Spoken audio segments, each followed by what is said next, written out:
बेटा हम होई बेटा कोई रानी के हम होई बेटा कोई रानी के। ए हो हसीना छोरा देम पसीना बच के यहाँ से तो जहिबू कोहिना हर सुला हो। ए हो हसीना छोरा देम पसीना बच के यहाँ से तो जइबू कोहिना तो पानी पानी को तो तोहरा सामान के रे तो तोहे तारा देखाई बा सामान के रे हम होई बेटा कोई रानी के रे तोहे तारा देखाई बा सामान के रे हम होई बेटा कोई रानी के रे हम होई संस्कृति रिकॉर्डिंग स्टूडियो जनता बाजार।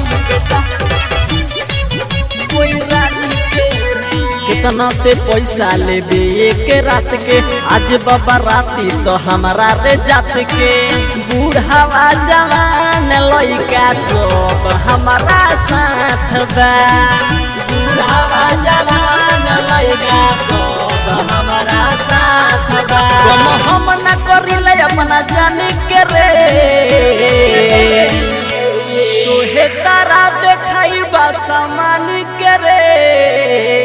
हम होई बेटा कोई रानी के रे तोहे तारा देखाई बा सामान के रे हम होई बेटा कोई रानी के रे संस्कृति रिकॉर्डिंग स्टूडियो जनता बाजार।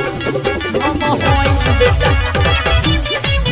कोई रानी के रे। सरोज संदेश कहतावे बात से आके मिला लेते हाथ के हाथ से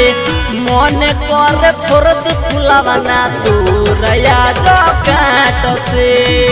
मन कर फुरत फुलावना तू रया जो काट से बतयाज बटियान बनसानी के रे तोहे तारा देखाई बा सामान के रे